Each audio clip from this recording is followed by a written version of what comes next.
The Gorge is brought to you by Patreon. You can donate to us at any amount of money at any time, and we will gladly accept it. At $5, we will give you a continuous shout-out on the podcast for whatever sort of project or podcast or anything you're working on. At $20, we will give you a t-shirt every 6 months. A different t-shirt, not the same t-shirt over and over again. That would be weird. Designs based on our logo. And I didn't mention it last week, but our badass opening and closing are brought to you by Zach235 on SoundCloud. He was great to work with. It was awesome, and I still love it all the time. So this week We're talking with Saturn again. Yay! It's me. You know what that means? It's time for another episode of Persona 5. Yeah! We're talking about the Persona 5 again. No, no, not this time. Oh, what? No, we're talking... I have to go. Sorry, bye. We tricked you, I'm sorry. We set out a cardboard box held up with a stick, and there was a copy of Persona 5 in there, and we just waited for Saturn to walk in, and then we pulled the stick out, and they were trapped in the box. It's perfect. And the box said NieR Automata. Yeah. Is that correct? Yeah, perfect. Yeah.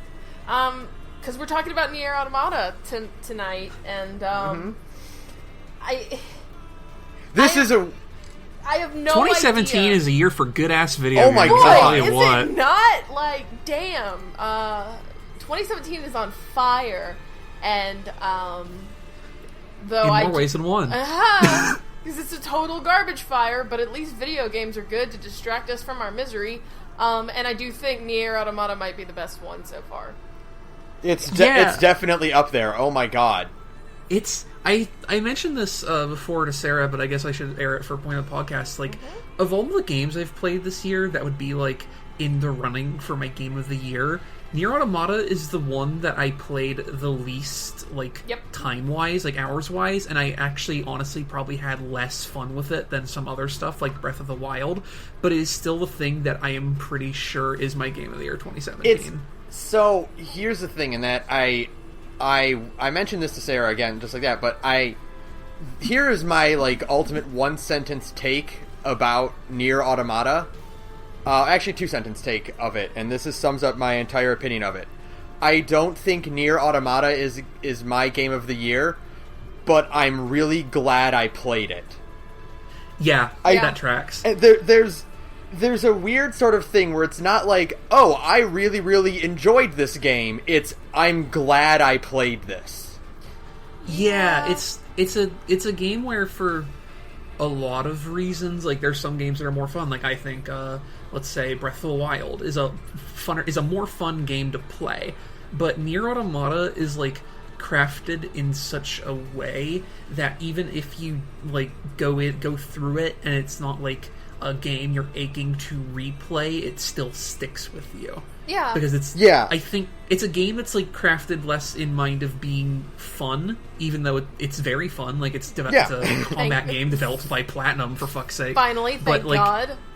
It's designed with the intent, I think, of conveying its message and all that, which is something that I don't think... I think there's a lot of games, like we talked about this with P5, and it's sort of theming of, like, what it means to, like, be a millennial, basically. Right. In a world that's still ruled by old fucks. But it's a game where it's like, oh, that message feels very secondary to the actual game that's being played there. Whereas with NieR, like, it's a game about, like, I guess the easiest way to describe it would be, like, the fucking necessity of death as opposed to life and things like that in this very broad existential way, and it reflects in the gameplay in, like, almost every respect. I'm gonna say the most pretentious thing I've ever said, and I've only said this about one other game ever. NieR Automata is not a game. NieR Automata is an experience. Yeah, that's fair. And a flannel shirt just appeared on my chest, and a craft beer appeared in my hand. And you've already got a beard, so it's perfect. My mustache is now waxed. Like, I say this for, I think, probably more things than NieR, but also, like, it's one of those games that I think, like, if you were going to make a list of, like, I don't know, let's say, like, 8 or 10 games, and, like, this is your list for arguments of games as art. Oh, yeah. I think NieR is, like, easily one of the qualifying it's like entries number, on there. right now it's, like, kind of like number one for me, because, like, there are games that do things that NieR does better, but like character action games, like Bayonetta is definitely a better character action game than NieR and blah blah blah blah.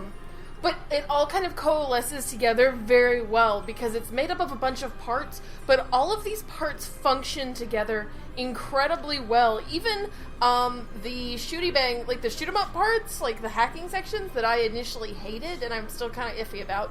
But the more and more I played, the more I came to kind of appreciate them, and I got them, and I liked them, and I got good at them when I found out there was a lock-on function. Yeah. But they don't tell you that. Yeah, well, Sarah comes at me after I finished A2 or 9S's route, and she's like, "Oh yeah, I found out the lockout function." I went, "There's a what?" Yeah, there's a fucking lock-on function, and it made things infinitely better. And then once I got that, I was actually enjoying 9S's route, and I was enjoying playing as 9S. And kind of all of this comes together, and it's all of these parts that just transition so seamlessly. It's like they transition as perfectly as the music transitions into its different states, and I just think that's the what NieR does best, and it's what Saturn just said. It's this idea of the gameplay matches everything else in its world, you know? Mm-hmm. Like, the gameplay fits the themes, the gameplay fits the music, because as you play, the music changes. Every song has 4 different versions, because every song has to have a version that's dynamic, a version with no vocals, a version with vocals, and an 8-bit version for the hacking sequences. So, and all of this flows into each other perfectly, the same way that the different rail shooter parts flow into 3D character action game, flow into shoot 'em up style, Toho bullet hell. Like, to me, that's what really makes it so extraordinary, and it's the reason that, there are other games that do everything that NieR does better, but there's nothing like NieR Automata, and it's brilliant. I mean, it is so brilliant. Now, so, like, when the 3 of us were talking about, like, how do we approach this episode? Like, how do we, like, most of the games we play, it's pretty easy. It's you break down the plot, the gameplay, and the characters. You go one at a time for party members or whatever. You know, even stuff like Horizon was pretty easy to just be like, okay, well, we can divide it into these chunks. Well, for NieR, it's like, where do you even begin? So NieR is a tangled web. Yeah, and so, like, I think the best thing we can do about this is to, for one thing, for the first, like, part of it, we'll treat NieR like just a video game. And we'll talk about the gameplay and the presentation of it, the sound, the graphics, the visualization and all that, the aesthetic behind it. And then we'll start veering into the more esoteric parts of NieR Automata. Yeah, that seems like a pretty good approach, because I think for the audience, the gameplay is going to be like a pretty like clinical or empirical take, because like there's a lot of things you can just describe it and it's like, oh, that makes sense. But then when we get to the fun stuff, like with the story and the presentation and all the convoluted stuff happening there's a lot of that ends up looping back to discussions about the gameplay. So I feel like the gameplay is probably like a good place for us to start. Yeah. So, like, you know, because the way I play video games is that, like, first and foremost, they're video games. They're designed to be an interactive experience that needs to be enjoyable, to push the buttons to make the character do the things. Right. So, I think that's a really good place to start, and to kind of treat that, like you said, clinically, like, let's just talk about that for a bit. And the first thing I want to do is say that Route B sucks, and I hate playing as 9S, even with the lock-on system, and he should have had more hacking options if that was going to be his thing. I can't agree. And now that I'm done with it, I can't. Now that I'm done with it, I like it exactly for what it is, because it is, the hacking options are meant to be like these super short, very simple little tidbit sequences. They can be... They're like WarioWare games, almost. Yeah, I think that's the thing that we said to each other one time, is that it's like a WarioWare shmup. And honestly, I like it now. Like, sometimes it's frustrating because some of them I have a hard time keeping track of lots of things on the screen at once, and there are certain, because it cycles through the exact same ones over and over again, except for like very, very special sequences. All of the hacking sequences are the same There's it's like a list of 50 or something. I guess. Oh, sorry. Continue. I thought that was. No, it's okay. And you can practice them, and there are just a few that come up that no matter how many times I practice them, no matter how many times I see them, I can't clear them because it's just so many things going on at once, and my brain just goes, nope, sorry. Yeah, there are some when I hack it and I see the layout, I'm like, oh fuck. Yeah, but what were you gonna say, Saturn? Sorry. I was going to say, just for, I guess, clarity and explanation purpose, NieR is one of 3 playable characters in this game. Right. He is the second one you play after the starter character, who is 2B. And, I guess for more extrapolation, this is a character action game. This has some character growth and RPG things, but, it's got a light attack and a heavy attack, and it's got dodges and jumps and all that. Multiple weapon but NieR's thing is that even though he controls pretty much exactly the same way that 2B does, he does not have a heavy attack. Right. He just straight up does not have the option. And instead his heavy attack is this WarioWare-esque hacking minigame that, is its own form of heavy attack, basically, because it does a shit ton of damage to enemies and all that. It's the most broken fucking thing in the entire game. Are you kidding me? Well, that's actually part of what I appreciate about it, is because the idea is that his playthrough is just basically retreading the first playthrough with some additional cutscenes, and the idea is that makes your game go very, very, very fast. Yeah, one of the things I do appreciate, and I've heard other people say this exact same thing, is so I know it's not just I'm not crazy on this, is that people agree that Route B is it is the lower point of the game because it's a retreading of Route A, and with a different character, and but. The game seems to appreciate that they're making you do the same thing because the side quests carry over, so you don't have to redo all the side quests. You're given this ability to instantly kill mook enemies within 2 seconds to make it go faster, and you are and then those mook enemies explode and blow up all the other mook enemies around them. Yeah, but at the same time, I'm just this is a game that gives you so many other options for in combat stuff. It gives you all these chips you can use to design your character based on heavy attack or heavy defense or a mixture of both, or you can just stack up the regen and just heal up anything you take and throw yourself recklessly into battle. But the only hacking chips you get increase the radius of the explosion. I will say, at least, if not for any context about the hacking stuff, I do feel for Route B, they probably should have taken something from the original NieR and started Route B where the plot actually diverges. Yeah. I feel if Route B could be made better, maybe you have the expository cutscene thing with the robots from the beginning of Route B, but then you skip immediately to the oversea missile fight delay. Yeah. Or the simple thing is to just separate 2B and NieR more often in the plot, so that they are branching off and doing different things every so often. It's hard because obviously we're not going to get into story stuff, but I don't think that would work as well in that regard. But I'm just going to leave it there because we'll get to that. Yeah. It wouldn't have to be for significant portions, but keep them in contact and just because the first level's a great example of it. Because the prologue bit is 2B and A and 9S doing the same area but approaching it in different ways. Yeah, I guess that's a good way to see it, is that they just you'd have different approaches. Yeah, and that's what I thought it was going to be throughout all of Route B, but ended up just being the exact same thing. Yeah, but I mean, that's not to be. I mean, the hard part about NieR is that when people say things like that to me, now that I've beaten it, I go, yeah, but that's kind of the point. And that goes back to the story stuff, and so I can't really I can't really expound on it too much right now, but that is kind of the whole point of the matter, and that makes me sound like a pretentious asshole, and that's fine, I guess. I've made peace with that. And the only thing I would even possibly change about the hacking minigame, frankly, is just give me 2 more hits, and then I would be fine. Give me there should have been a chip that even if it costs a significant amount of points, that chip gives you an extra life. That's it.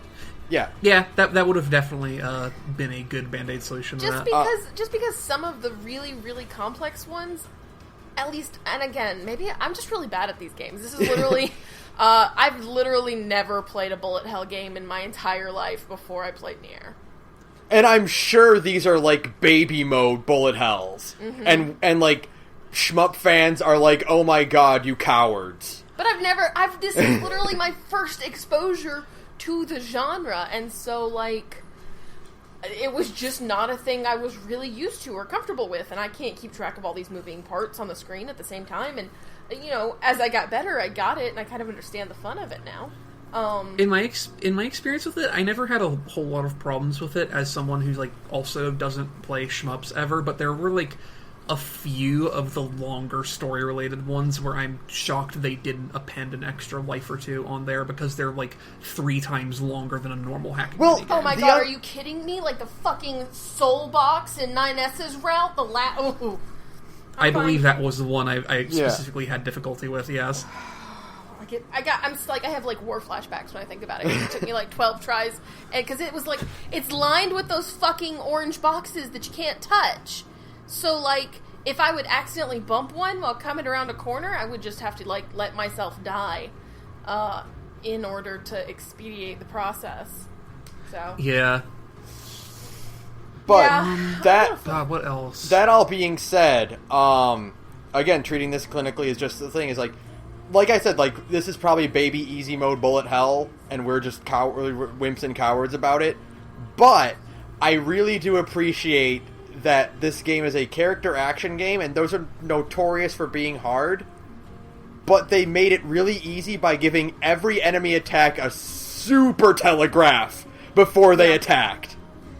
It makes me appreciate the genre more, honestly. Yeah. Like, stuff like Devil May Cry, like the original Devil May Cry games were always, like, a little bit too hardcore for my tastes. I love them. So, like, I mean, I appreciate and respect them, but I couldn't. No, I get it. See, that's the thing, is that when I wasn't in bullet hell, I was actually having a really easy time. And the thing is that everybody is telling me, like, this game is really hard, and I'm playing it, and I'm like, are you sure? You know?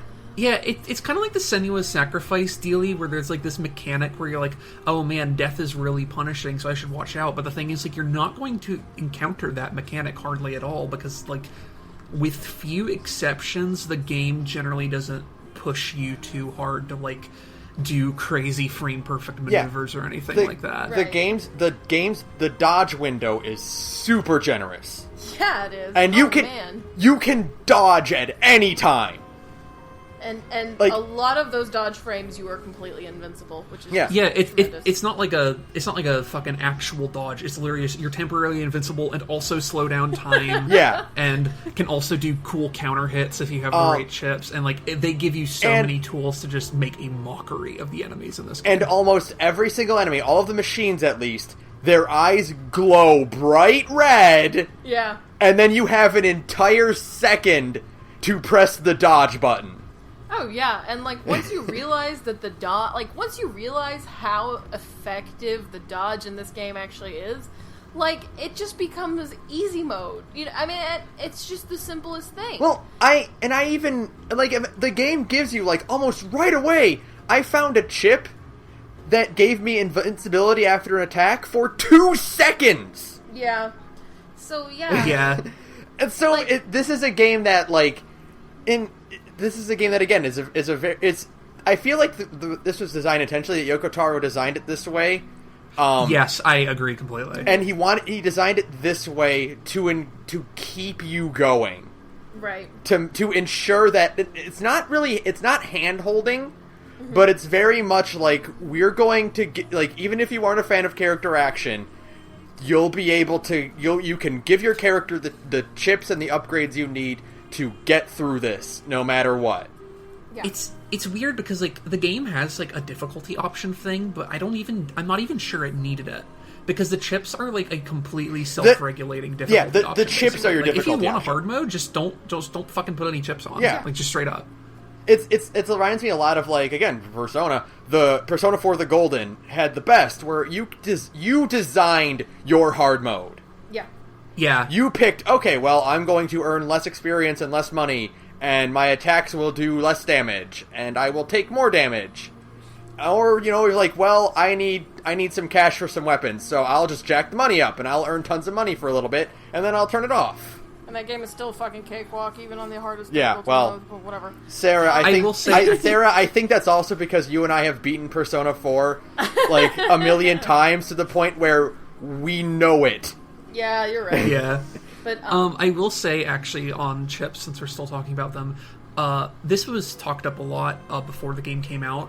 One of my still favorite things about that chip system is that your HUD elements are also part of your chipset. So if you want more chips, for whatever reason, you can just take off parts of the HUD that you don't want. I actually did that to buy myself 2 extra chip slots. I took off the damage values chip just so I could fit in like another melee attack, you know? And, yeah, absolutely. And I thought it was brilliant. I mean, I think that kind of thing is great, you know? Just that level of customability where it's like you can make your whole life harder if you it's fun kind of having that like gambling addict mentality with it too, because there's going to be things like, well, I could fit this more powerful chip in, but I'll have to take off my life gauge. Yeah, let's do it, I guess. That'd be fine. Sarah, like that reminds me, like I talked about with you this recently, Sarah, about incorporating gameplay elements we take for granted as gameplay elements and incorporating them in the story, and this game actually does that thing by having your HUD and your options menu be parts of the characters, because you're playing an android who has an internal computer, and they do that whole thing in the beginning, like after the prologue, where, you know, you can set your options, and it's 9S resetting 2B's options for her. Okay, so fun story that's kind of like a side thing about this. I did. So, you know, when you start 9S's route and it walks you back through that same part again, where you're setting up your settings as 2B. I have a bad habit of walking, like when games slow down, I have a bad habit of just like putting the controller down and like multitasking, like checking my phone. They do that in real time. Yeah. Yeah. That's the cool thing is one of the things I really, really liked is that, because I think, you know, because so to clarify what we're talking about in the intro is that when you go to, in Route A, when you are, after the prologue, when 9S is resetting 2B settings, they mask that as your tutorial for showing you a few parts of your options menu and how to adjust your settings. And then when you do Route B and you do that part as 9S, they play a recording of what you did in Route A and what options you adjusted.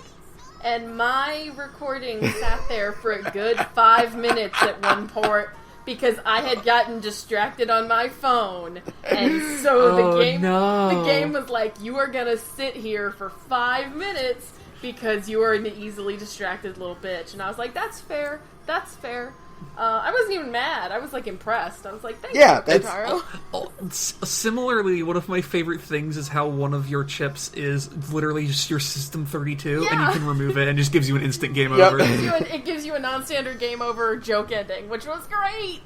I actually love all the joke endings too. Mm-hmm. There's so many. Oh, there's like a whole alphabet's worth. There's 26 endings in this game. Only 5 of them are real. Yes. And the rest are really, really specific things. And they also have a habit of screwing you over if you forget to save for a while. I have done several times. I forgot about that. Because there's so many times where, like, okay, so this is a complaint, but it's a dumb one, and it's my own dumbass fault. Where it's like, a lot of the joke endings are like, don't go to the objective. Right. And most of them. Yeah, a lot of them are like, if you know, someone's dangling off a cliff, go save them, or walk away and don't. Well, sometimes sometimes will take unconventional routes to my objective. And the game doesn't like you when you do that, and so I'll be like, oh, I have to go to the forest. I'll go this way. No, I won't, because the game's over. Yeah. It's really weird, because, like, knowing, like, after the fact, like, I played, NieR Automata to completion, getting, like, A, B, and C, and then I watched D&E later, but I think I only had, like, 2 bonus endings aside from that, and, like, I didn't realize how many of the game's bonus endings were just, like, picking the wrong option. Yeah.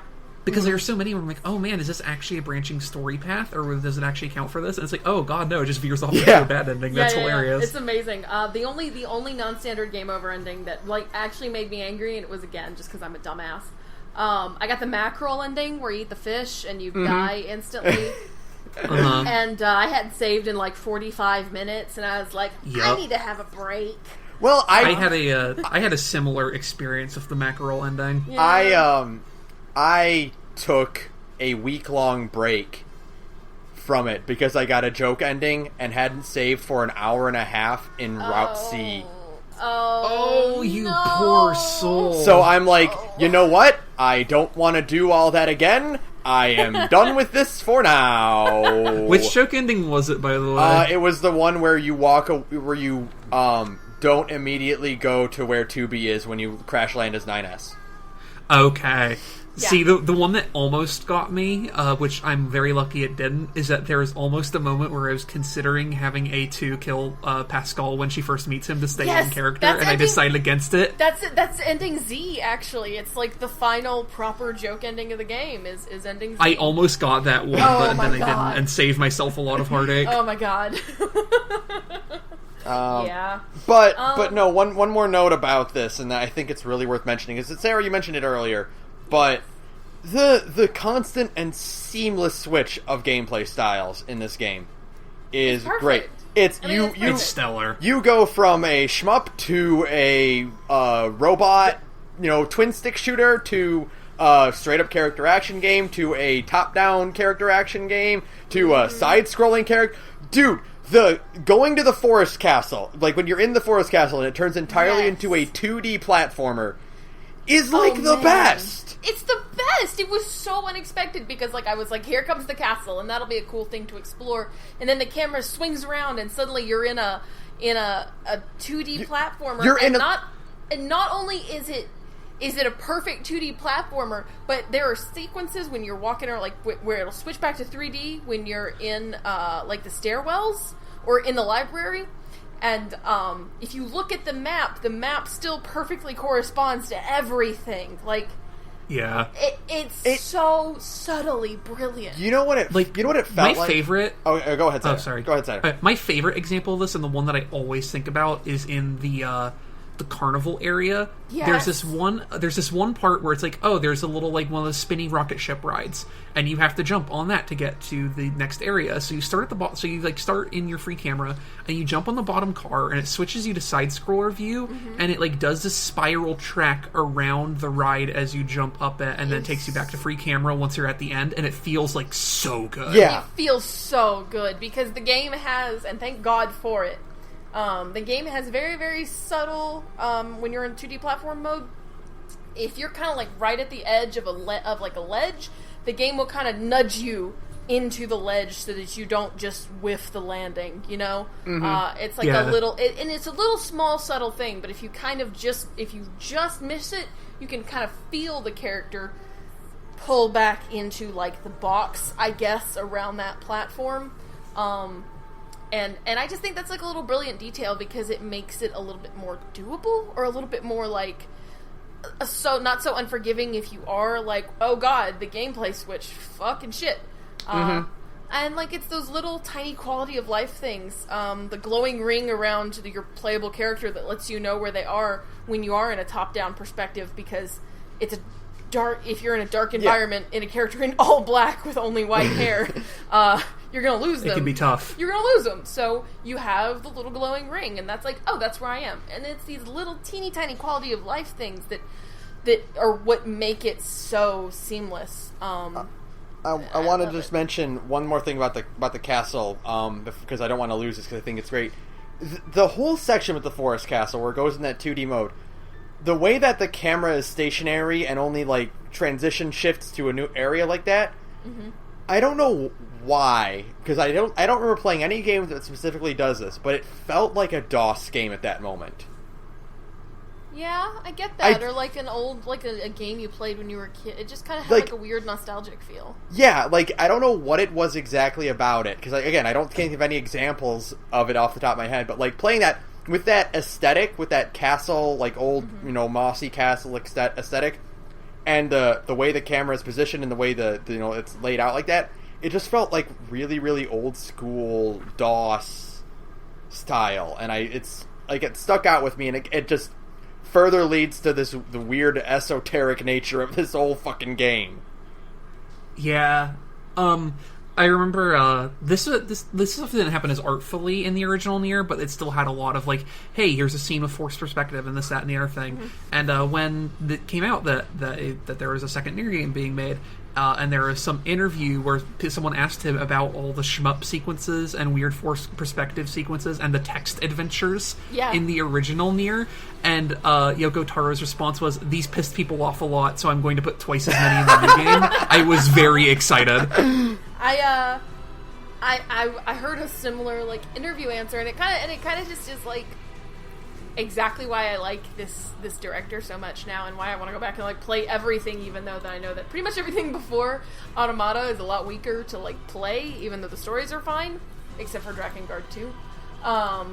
But so, like, somebody asked him about the game, and he had said that the whole intention of adding all these different modes, and this was back when NieR 1 came out, was that he never wanted players to just get, like, comfortable. He wanted it to be like, he never wanted you to get too comfortable. It was like, or to get bored and make it feel like it's repetitive. So he wanted to add all of these different sequences so you never know what's coming next. And that was before the original NieR.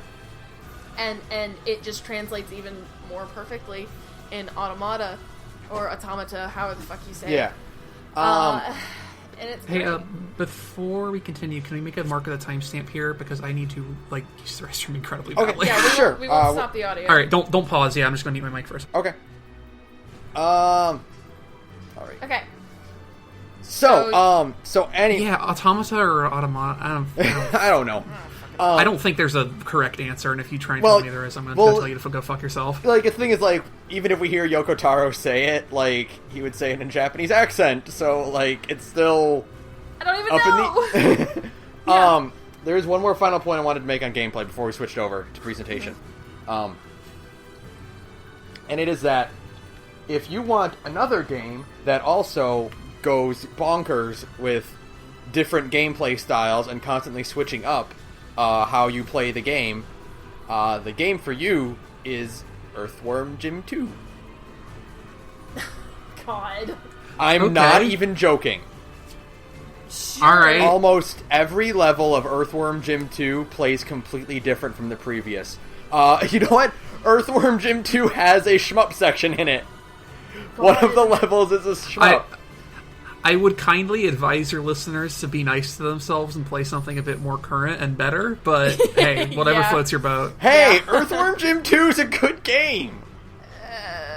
If you say so. Doug TenNapel's an awful person. Yeah. But Earthworm Jim 2 is a good Doug game. Doug TenNapel kind of fucking sours my outlook on the entire thing, so. But yeah, so that's all I'll say about that, is that is like... Everything that you say about, like, NieR switching up gameplay, it's like, it just hit me like, oh yeah, Earthworm Jim 2 does that too. Yeah. Well, if you're looking for something that came out in 2017 that leaves you not knowing what to expect, this is definitely the game for you. Right? It's one of those things where it's like, you know, those things like, if you liked blank, then you'll like blank, where it's like, if you liked Final Fantasy, you'll like Full Metal Alchemist. But it's, if you liked NieR Automata, you'll like Earthworm Jim 2. Alternatively, it's like NieR Automata shows up in your recommended list no matter what games you like. Honestly, that seems a bit more legit, where it's like if you like any kind of video game at all, you should probably play NieR Automata, because it's just that fucking good. And I mean, it really is just... it's so good! I really enjoyed it. It's a good fucking game. It's a good fucking game. Like, it's probably not as, like, impressive or probably even future influential as stuff like, say, Breath of the Wild is going to be. But, like, it's incredibly solid. It more or less communicates what you need to know to play it, like, pretty well, with only, like, a few exceptions being, like, hey, you can always use the taunt mechanic, even though they don't teach you how to do that until you fucking get the third playable character. Yeah, or the fact that they don't actually... I don't know if they actually do tell you about lock-on, or maybe I just missed that. But I think they tell you about lock-on as a character action mechanic, but not in 9S's route. Right. Yeah, you get it in, like, the very first fight in 2B, and, like, but it's one of those things where, like, that first fight is so hectic, it's probably really easy to forget a lot of the tutorial prompts that are in there. Right, okay. Like, one of the things I didn't realize until I had started playing the game in earnest is that in the tutorial, they give you an auto-healing chip, so it consumes a healing pack, like, whenever you're at a certain threshold of health. Yeah. But, like, you don't get that again when you actually get into the main game. You have to find one yourself and install it. Yeah. Yeah. And, like, well, that caused me some problems. Well, no, because you can go back and get your old body. Like, Yeah. the body that died in the prologue, you actually can go and retrieve it, and I think... If you do that immediately, though. Yeah, if you don't... But the thing is, like, I went for the town and the plot and didn't, like, get the thing to go retrieve my body until later when I realized that was actually a thing. Here's my thing about it, is I didn't realize the prologue area was available. I thought we went to a completely different area, and eventually the game would lead me back to there. I had no idea you could just go back and get it right away. I'm just gonna say, y'all need to fucking do... You need to learn how to play your open world games. I didn't know it was going to be an open world game! In my defense, in the end of the prologue, when you're fighting all the fucking angles, it looks like there is literally nothing around you. I mean, yeah, totally, but I went and, after I got done with the prologue, I just went exploring, and I went, that's the factory! Like, I thought you were on some kind of oil-rigged mother base, like, platform. Yeah, same here, that's what I thought. Yeah. So I was pleasantly surprised to find that wasn't the case and also get my old sword back. Eventually the game was like, go back to the factory, and I'm like, wait, what? Yeah, no, I went exploring pretty much as soon as the game gave me control again, and I found my body within, like, the first, like, 10 minutes of being back on the ground. I was like, oh, good, thanks, rad, because I just pick a direction and ran. As far as other gameplay stuff goes, just because I know we're kind of rounding the section out, I really wish she got more chances to play as A2. You don't get her for very long, and she has, like... Fun. Her moveset is basically 2B, but better. Yeah. Like, she has the improved dodge and all that, and, like, man, I really wish, like, if there was an option to go back and play Route A as with A2's moveset, I would have done so, absolutely. Oh my god, that would have been so rad. Yeah. Because A2 is, I mean, she has a lot of fun to play as, and she hits super, super hard. And she has that weird alternate self-destructibility. That is so great. Oh man, I abused the shit out of that, and it was probably not a good idea because at a few points I put myself in a really bad situation. Well, I saw you take double damage, and I went, not using that ever. For me, it wasn't double damage. Well, for me, it wasn't double damage. For me, it was your health drains as you use it. Cowards. Well, it's just like I used it once in the fight where they introduce you to that mechanic. Yeah. I'm like, oh, my health is draining very fast. Yeah, that's I'm not what going to happened use to me. this. Is that they introduce it in like the most inconvenient battle ever, where the enemy is constantly attacking you. That fight is terrible. Like that fight is like the least fun I had with NieR. I did that fight on my first try, but also I saw a ton of people online who were like, "Man, this fight fucking sucks." I'm like, yeah, I can see how that. There sucks. were a lot of bodies. I finished it on my first try, but I did not enjoy it. It was not it was not my favorite sequence of all of them. What are you two into? Hold up. Okay. Yeah. So. No, that fucking fight out in the desert blows.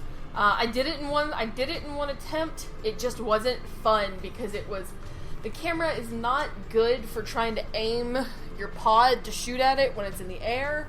And also, there's probably like 4 more orbs than there needs to be. Yeah, because so it just drags, and they can just laser spam, and because there's like 40 of them going off at once, they're all really, really hard to avoid. It's definitely the part of the game where if you didn't realize that you could just spam dodge with no consequences, like I could see somebody giving up. Yeah, for sure. It's also, like, now that I think about it, it's a bad place to introduce that mechanic because... introduce the double damage mechanic, because that battle is not about doing consistent damage. You can do damage pretty easily. They have no defenses. That's a battle of attrition. Yeah. That you need an ability that lets you last longer, not makes you deal double or take double damage. Yeah. Unfortunately for you, A2 is an attacker. Yeah. So. Yeah, or just put it up against an enemy that has high defense, and thus you need to be able to dole out a lot of damage really fast. But we can shift over more to the presentation, and I want to begin the presentation with a story. Oh boy. Okay. Because when I started this game, there's that part after you beat the prologue where you first go to the city and you fly down in the flight pods. I took heavy damage in there, and didn't have any healing items, so I was actually in the black and white caution mode when I touched down. I spent a lot, and because you don't have any items, there's no way for you to heal. So I spent a lot of time, my first impression of wandering around the city, in pure black and white. That is pretty cool. Pretty cool. And I'm like, I know it's because I fucked up, but this is a really neat experience. That actually is pretty awesome. And it does that once during, when the angles show up in the city, like the big Goliath crane fucking things, and the game does a great tone shift there. There's actually another place it does it, which is on the moon base. Yeah. I think the moon base is any indication that if there was a game that you could just play in complete black and white, this one's it. Mm-hmm. And it's kind of like there's a movie based on a Stephen King book, The Mist. Frank Darabont says the movie is meant to be watched in black and white. And I feel like you really could get away with playing all of NieR in black and white, and it might even be more impactful. I don't know, because the forest sections are so, vibrant. But... Yeah. And you'd have to tone down the bloom, which is my only problem with the game, is that sometimes the mist and the bloom is a little much, and I'm like, I've gone blind. I think that's probably just one of those... platinum efficiency tricks to hey, we don't have to make the game render as detailed if we can just Fog of War. Fuck it. Fog of War, and I guess that's how you get your 60 frames per second, because God bless that, it looks beautiful in motion. But at a few points the mist was a little aggressive, and I was like, you guys need to chill, because I don't actually know where I'm going right now. I'm trying to think of one really good example, and it's the forest is where it's the most intense, and I get that it's because there's a lot in the forest, and thus you need to keep the fog there to make it render a little better. But there are certain parts in the forest where I'm just like, I can't see shit, Captain. So, but it's fine. It all kind of works to the game's favor, because it gives this whole weird dreaminess to the game. And that's one of the things I wanted to mention also, is that, so it's weird, because I picked up NieR right after we finished Horizon.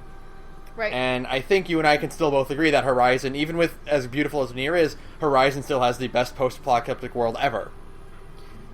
Yeah, but that's not really the point of NieR. I know, but it's like there was this weird tonal shift where I had this beautiful, perfect experience of a post-apocalyptic world to go back to, standard, decaying buildings that are still relatively intact, and, occasional rusted car and whatnot. But you go down into this building in the post prologue, and the building is completely devoid of anything. There's no furniture. There's no there are no dividing walls. Yeah. It's all just one big open, empty room. And at first I was like, oh, that's a little disappointing considering how vibrant and rich Horizon was. But then as I played more and I got used to it, I realized that it doesn't so much feel empty as it feels like it's incomplete. Like you're playing a map of a game that wasn't finished. And it creates this sort of... agree, but I mean, it creates this weird sort of, ethereal, emptiness that works. And I don't know, Saturn, if you ever experienced a game called The Beginner's Guide. I did not play it, but I watched it completely. So you know how all of the games in that are empty. There are no there aren't really a lot of NPCs in a lot of them, or it's just here's a map and you wander around the map and you pick up nodes. That's what that felt like to me. That same sort of emptiness. And as someone who has, I'm not going to say I'm good at it, but as developed a few games in Unity or in Unreal and has worked with 3D models like that, there is this sort of like this feeling you get when you walk around an empty building like that like it hit me in a very specific way that like made me really appreciate this world more, because it didn't have like broken down couches or desks throughout this office building. And yeah, I think NieR Automata has a lot of arguments in favor of having these like stark empty buildings, not just sort of as like a gameplay thing of like, oh hey, there's not anything to keep you in the way of fucking moving how you're supposed to, because your character just moves so fast. Yeah. Right. Like if you had couches everywhere, it'd be a problem. But also like it hammers home this game's feeling of like your whole mission or whatever is about like, we have to fight the machines so the world can be safe for humanity, but is like this image of a world that has left humanity so far behind that the only evidence that it ever existed is these fucking giant indestructible concrete buildings. Right, like giant. Yeah. I mean, like, and that it kind of I think emptiness is the right way to put it, because it's this idea of fighting, not to get too spoilery, but fighting for the sake of something that doesn't exist anymore. And so, like, all of the vestiges of humanity beyond those giant fucking concrete buildings and rusted out cars are all gone. You know what's interesting? This just hit me, actually. Mm-hmm. There are no apocalypse logs. No, there's a few. There is, but also, like, in a weird way, where like the apocalypse log for NieR was a separate book. Well, it's like no, but I mean like you don't find an audio diary like you do in Horizon. You don't find terminals like you do in Fallout that have pre-apocalypse messages. They're not like, there aren't like signs of humanity around. Right. Yeah. In this game. Yeah, I mean, there's still, like, a few, like, way before the apocalypse technically happened with all the Project Gestalt references. Yeah, but I mean, that's not till very late in the game, and you don't find those just, like, lying around the world. Right, is what I mean. And also, broadly speaking, Project Gestalt is, like, practically post-apocalypse. Yeah. Like, immediately post-apocalypse, but, like, post-apocalypse there is almost no evidence of any of the world that existed here, beside from, like, the buildings. Right, yeah. And it's, like, it's one of those things, like, in a different post-apocalyptic game, it would feel weird, but it's also, like, in NieR Automata, it's been, like, 9,000 years since humanity was even around. Yeah. But no, I mean, like, just, like, comparing this post-apocalyptic world to get ones in other popular games like that is just like this. It makes this one stand out more, is that it does things a little differently and a little bit more weird, so that it kind of takes you like a little bit to notice it, and then you're like, oh yeah, and then it sticks with you. Yeah. It's a very, like, weirdly haunting game world, and I really, really like it. And you know what helps out that hauntingness? The fucking music in this game? It's pretty good. Yeah, it fucking rules. The first game had good music, this game has good music. I hope if they make a third one, it also has good music. So here's the thing about me and how I play games, is that when I play games, unless the soundtrack is, like, really in your face or it's really unique, like a Persona game, it's music doesn't really necessarily stick with me right away. Like, and I don't like listening to game soundtracks of games I haven't played. So it's very rare when, like, I hear a song and it immediately clicks with me. And walking around the city at the very beginning of NieR, that tune just immediately clicked with me, and it was all I could focus on. And it just continued that way until the only thing that usurped that was getting to the amusement park. Yeah, the amusement park is a lot. Oh my so god, good. that track just immediately. I made a tweet about this, and I want to reiterate it because I love this point. This soundtrack in NieR contains the same sort of sleepy, dreamy hauntingness of a 1:00 anime that aired on Adult Swim in, like, the early 2000s. Absolutely. I completely understand what you're talking about. The soundtrack is that exact aesthetic. Is when you're a dumb teenager in high school and you're staying up way too late to watch a new anime and you're kind of tired, so it's kind of this weird, like, vague, like, sleepiness feeling to it. I completely understand. Sarah, are you there? Yeah, I'm there. Okay, I was letting you talk. Okay. But yeah, no, I just think the whole the dreamy aspect of I mean, that's kind of what stuck with me the most about this game is it does sometimes feel like, I mean, I guess again, I feel like that's kind of the point, is that it's supposed to feel kind of like a weird dream almost, or that it's kind of not entire, like the world around you is so far removed from reality, even though it's in the real world, that it feels, especially on the inside of the tower, in places like that where the physics stop making a lot of sense. Yeah. The copy city that you go to underground. Yeah. Yeah.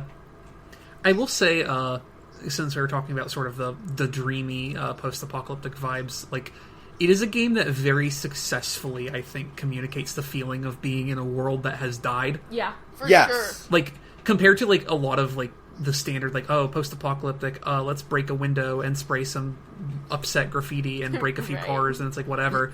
But, like, this is a game where, like, the emptiness of it and the quietness of the music and the way, like, you just kind of move sleepily from area to area, and the way things don't always work how you would expect them to, or right. the way things look differently than you expect them to. It's like, it's almost like there's something here that used to be here that you'd recognize, but, like, it has long since become something else completely. Yeah, and that's why I think, like, the heavy bloom, like, the heavy bloom lighting and the haze, sometimes it kind of annoyed me. But it all kind of came together and made this really unique kind of feeling of a time and place where you play it, and wandering around in that world kind of sticks with you, you know? And Mm-hmm. The game has just kind of been on my brain since I finished it, and I can't really, like, it's hard to articulate everything that I kind of feel about it, but I'm damn well gonna try. I'm going to say something real quick, and I want to know your guys' opinion of it. Mm-hmm. Now that I've thought about it, and we've talked about, like, how the idea of removing yourself so far from humanity and how this world is a dead world, I don't think the moose and the boars should have been in the game. Oh, I love the moose and the boars. It's fine. It makes it feel like a Ghibli movie. Like a fucked up Ghibli movie. I think they could have been toned down, but I think it, like, contributes so much to the idea of that the actual world has completely moved on. Right. Which is, I think, one of the more important, if not most important, sticking points of, like, the entire game. I would agree on that. Like, I think they should have been toned down. I think there should have been way, way less of them scattered throughout the environment. I would have liked a few more animals. Yeah, they should have. A larger variety. They should have had less animals on screen at any time, and they should have had a few more models. But I mean, like, that's just a minor thing, really. Mm-hmm. I like it because it is kind of this whole idea of, like, people are gone, but things keep going. Like, the world keeps ticking even after you're gone, which is a pretty big point of NieR. Mm-hmm. Is that, if I can say only one thing for NieR, it's that it actually manages to convey that idea, as opposed to Dark Souls, which tried and never succeeded because people got too hung up in the lore. Yeah. And I mean, that's such a huge theme of the game, is that, like, you have to kind of, like, keep moving even when, like, things are really, really shitty. Despite, I mean, and there are two very, very different approaches to that whole moving on thing. But the deer, or the moose and the boar being around, and just the whole general going back again to the buildings and the everything being swallowed up by nature and all of that stuff. And the fact that the buildings are the only thing that's left is this idea of even after people are gone, even after you are gone, the world around you still persists.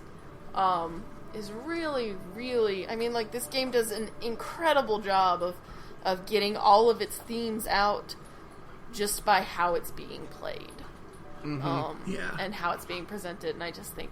I mean, that's why... If this game doesn't influence other games in the future, then there's, like, no hope for this medium. Well, here's... Because, like, we were saying that, like, yeah, Breath of the Wild will probably be more influential, and that seems like such a shame to me, because well, as good as Breath of the Wild is, everything I've heard of Breath of the Wild, there's a lot to it that it kind of stumbles on, and because I don't have a Switch. Here's what I hope, Sarah. Here's what I hope about that, is on that note, is I would rather games be influenced by Breath of the Wild, which is a more gameplay mechanic based thing, than anything else. I would rather games rip off the giant sprawling open world and the navigational abilities and the climbing abilities of Breath of the Wild than I would anyone try to copy Yoko Taro's design and storytelling abilities. Yeah, I guess. Like, I'm not 100% sure I agree, but... Yeah, because I think... Like, obviously I don't want there to be, like, soulless clones or anything, but right. I feel like the game's medium as a whole, especially for, AAA games like this, would improve a lot if, like, more time was given into, like, weaving a story with themes that wraps into the gameplay, because so much stuff doesn't. I guess, like, and at the risk of sounding cynical, because I usually try to not be cynical about video games, because they're the one things I think that have steadily improved, is... I don't trust a lot of developers to understand what made NieR so important. I guess... I understand where you're coming from, but I have to hope for more than that. I would like to believe that they can pick that up, but, like, I don't know, like, it's... I don't want people to...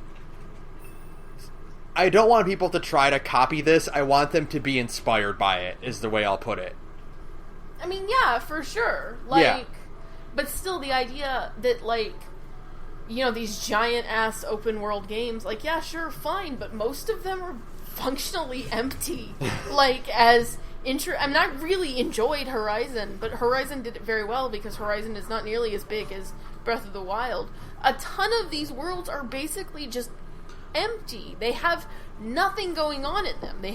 You can't recall any part of them in specific except for the big major story set pieces. But with NieR, every single part of the game map functions for 3 or 4 different sequences. Well, so you can remember, well, this happened here, but this also happened here. And so by the end of the game, you've got, like, the whole world map, the entire world map, which is teeny tiny, memorized like the back of your hand.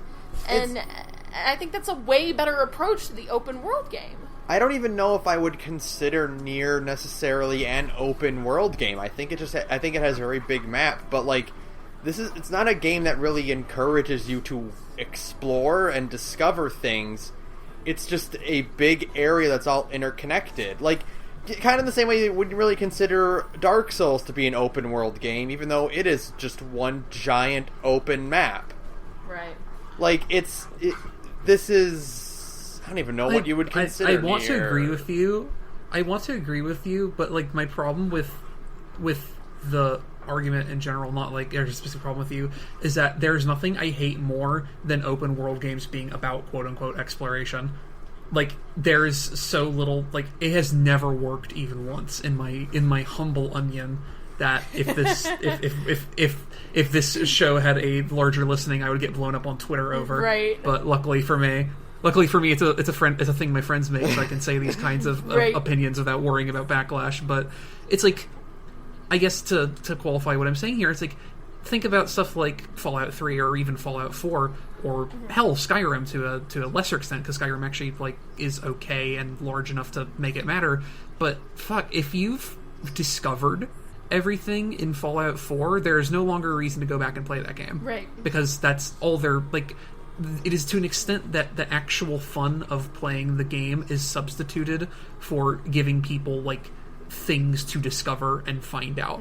And like even Breath of the Wild has this problem to an extent where it's like so much of the fun of that game is going around and being like, oh well, I'm gonna go see what's out here, and sure, that's fine, but like once you've seen like even just the basic shape of everything, the game loses like 100% of its mystery and its mystique. And like for stuff like repeat plays, it completely takes you out of it. Right. And so there's something about NieR I appreciate where it's like, yeah, it's a very small open world that like you don't even get to explore as an open world for half the time, but it's every ounce of land is used like so thoughtfully to the point where like if there's empty space, like in the desert, the empty space is there to like make a point. Right. Like the desert is the desert because there is a side quest where you have to search the entire desert for a thing, and it sucks. Right. Yeah. And that's what I really love about NieR's map is every single inch of it is put to good use. It's when things in the map start to change, like in C&D, where like major changes are made to the world map. When I came across the first of the resource gathering units, I actually did have a major moment where I just went like, whoa, what is that? Like, it's such a moment because you're so used to this world, and that's the thing that a lot of open world games do not take the chance on because these games are too huge for you to fuck with them, and because this is a thing that a lot of games, and this kind of ties to a thing I've kind of been alluding to about Persona 5, God forbid you make a player uncomfortable in any way, shape, form, or fashion. So you keep things as familiar as possible, so you never make any major alterations to the world space. And NieR says, fuck you, we're going to blow a hole in the center of the map, and then in the second half of the game, we're going to cover it in new aggressive enemies, we're going to put giant spires sticking out of the ground, and weird floating resource boxes in 3 parts of the map. Have fun. And it changes the world so much because now that after you've played it for 2 whole playthroughs as 2B and 9S, having the map change in a major way like that is very punchy. Instead of it just being like, oh, there's a big thing. It's like an actual, you really appreciate the change that's been forced upon this world, you know? Yeah. Yeah. And I love that. I love that. Oh, I could talk forever about just the game and dynamics and the way the map kind of plays with the story. It's so good. And that's a great transition to the story if we can talk about it. Yeah. So I'm going to make another statement about this. And this is kind of weird to say because technically all stories ever do this exact thing, but it feels really poignant for NieR. Everything in NieR exists to get you to ending E. Yeah.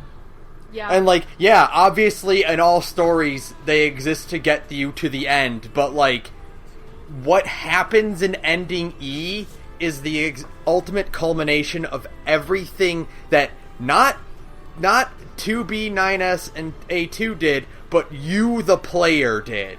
I actually have a theory about ending E, and it goes to the actual creation of NieR Automata. Because NieR Automata, if you don't know the story, and I think I've told Ben the story, and Saturn you probably do, but for the people at home, NieR Automata exists entirely because a producer at Square Enix named Yosuke Saito, who worked with Yoko Taro on Drakengard, whatever you want to call it, worked with Yoko Taro and had such an intense respect for Yoko Taro and his design philosophy, and I think they worked together on NieR, I'm not sure. But he respected Yoko Taro so much that he basically went to the bosses at Square Enix and said, if you don't let me make another game with Yoko Taro, I quit. And I did not know that. That's awesome. Stellar. It gets better. So Square Enix says, okay, fine, you can have your game with Yoko Taro, but it has to be good. Because, like, you know, NieR is not a great game. I mean, it's fun. It's not fun to play, but it's a good story.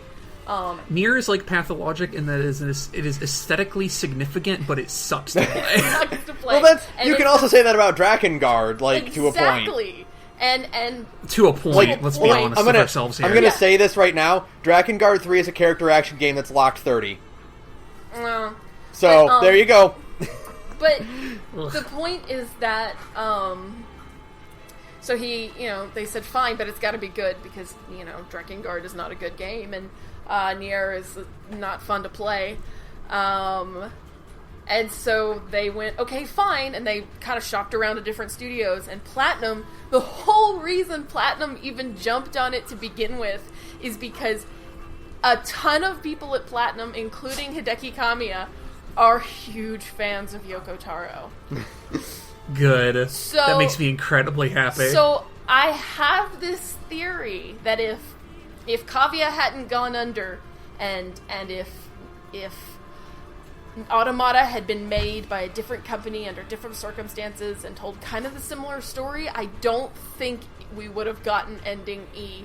I literally think Ending E exists because of the massive community support that's been put behind Yoko Taro, like from other Japanese game devs, and I think it's like, you can't ignore it after a certain point. You can't be like, oh, these people love me for no reason. It has to be like this weird, inspiring thing. And I can completely believe that. I literally think that's why Ending E exists. Like, now that I know the story of how, like, NieR Automata came to be, I'm positive that is why Ending E even exists to begin with. Because NieR Automata as a game couldn't exist the way it does if it wasn't made by a studio full of people who understood and appreciated what Yoko Taro was trying to do in the first one. Yeah. And how beautiful is that? So you actually got a happy ending in a Yoko Taro game. It's almost like a funner version of how Shuhei Yoshida, when he was designing the PS4, based its social functions off of Dark Souls. Oh man, that's awesome. This is completely true, by the way. He said this in an interview, that Dark Souls was the main inspiration for how he designed the all social online functions of the PS4. Oh my god, that's amazing. I think that makes a lot of sense. I love stories that it's like, where did this thing come from? Oh yeah, I played a game, and I like this part of it. Yeah, and all of it in NieR ties back, and you can really feel it when you play it, because the game is so strange. It feels like just this huge passion project that was made by a bunch of people who really understood and appreciated the kind of game that Yoko Taro is trying to make. I love when you can tell when a game was made because the people behind it wanted to make it, as opposed to a game that's kind of like just manufactured in a way.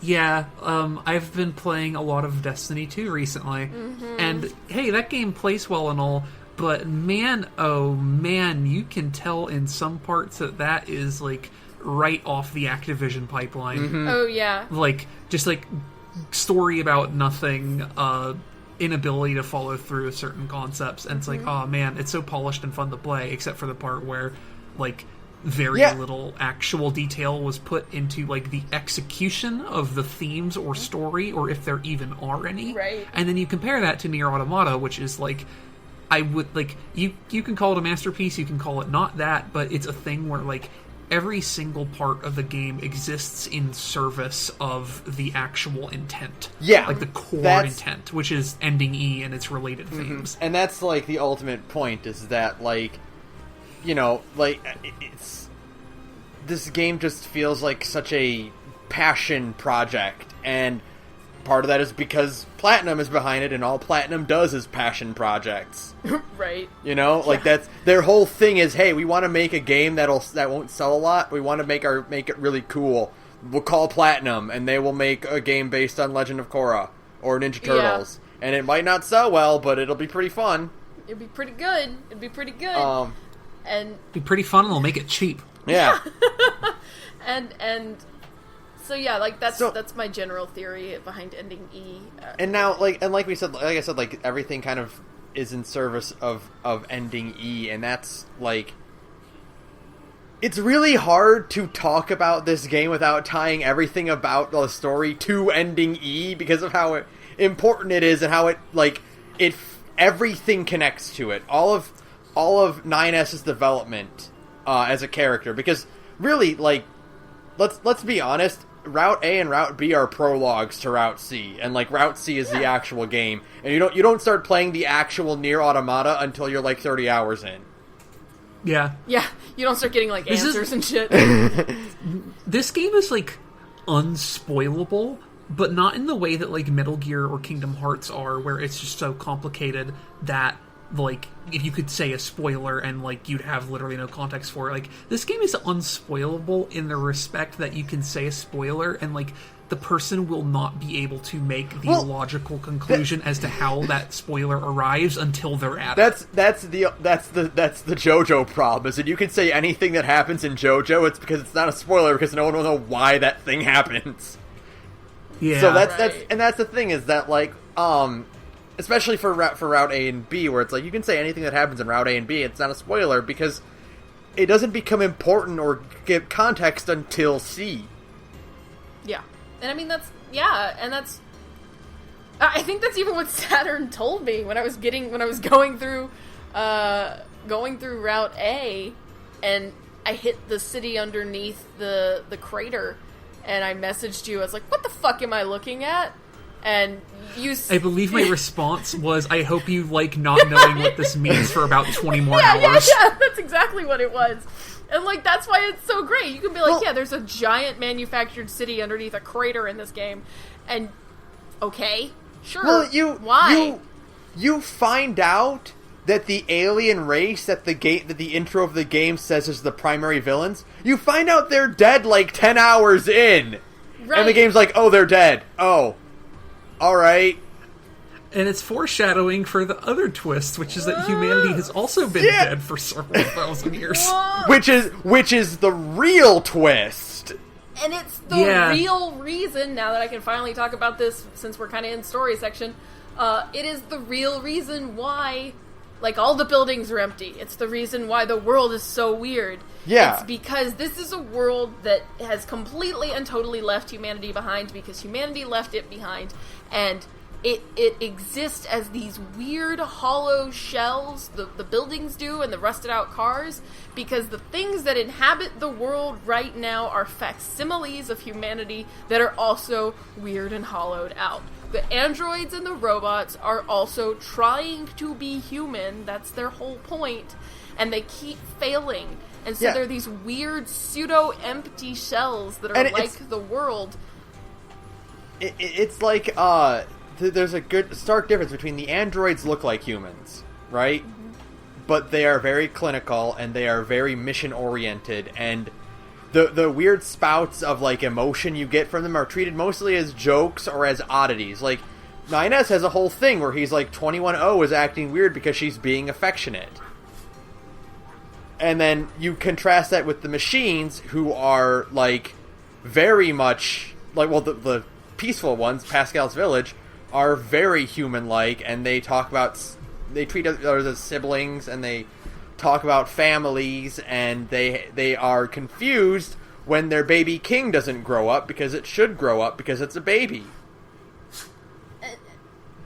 But the thing is that, like, it gets brought up in some, like, text logs and stuff, is that the machines keep trying to replicate humanity, and because they're just trying to directly replicate, like, just be human by mimicking instead of by learning by example, I guess. They're just doing mimics of human behavior.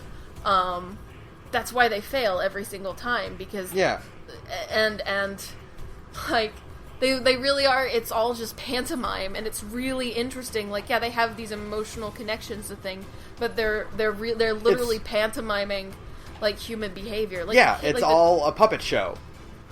Yeah. Aha! A motif that is referenced many times by the story. It's one of those, it loops back to the core tragedy of the game, of which there are many. But it's like, of all the personal tragedies, the overarching ultimate one is that for a game about a dead world, it is a game about that humanity is dead. Mm-hmm. And not just like all the living humans are gone. The idea of what it means to be human is dead, and it is impossible to replicate it because none of the intelligent life forms are capable of being human. Right. Like, you have androids who are immortal, essentially, right. and have, like, they can't eat because it destroys their systems, and they can, like, back up their memory files and all this other shit, and they pretend to be human and look human, but they're incapable of having the necessary, like, mortal needs or desires or experiences that make humanity like a thing. Right. And then you compare that to the machines who like can be made mortal or can't, or like might need to consume oil or something like that, but their actual intellects are so limited that they cannot actually do anything but mimic what humanity has done. And the upsetting part for them is that while most of them seem human, at the end of the day, they are still just machines mimicking what humans do, and in a way, so are the androids. Right. And because they're all just mimicking things, that's why, I mean, they literally, I don't remember who said it in the audio log. Maybe it was 9S.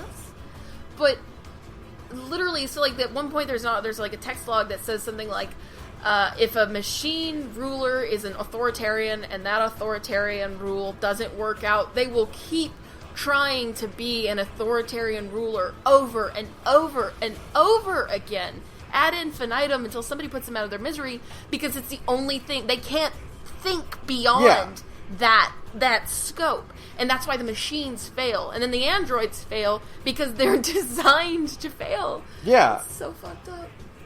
It's almost weird to talk about this, but like it's a weird thing where it's almost like a story about like moving out of your parents' shadow in a weird way. Yeah. And learning that, like, you know, the consequences, the life circumstances they grew up with, like, by necessity cannot be the ones that you grow up with. Right. And sort of how, like, what it means to be an android or a machine and be, like, a sapient creature with feelings is going to be completely different from humanity, but at the same time, humanity is the only guiding stone you have for that development.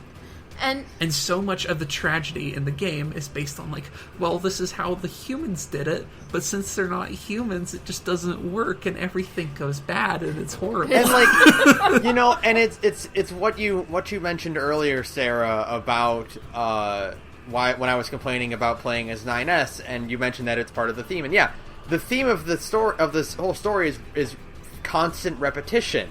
Mm-hmm. And and over. And that's why Route B is exactly the same as Route A, is because it's repetition. It has to be. That's the thing. That's it ultimately. Oh god, I'm so enthusiastic about this part that I can't even like function. Ultimately, the game world itself has to be that small. Yeah, because it also saves platinum money, but it loops back around to being the point of the game. The game world is small because you're going to the same places over and over again. You play as 2B, then you play as 9S, and you're doing the same things over and over again. Because the point, and we learn about it when we get the twist about 2E, is that the game is about just doing things over and over again and always failing.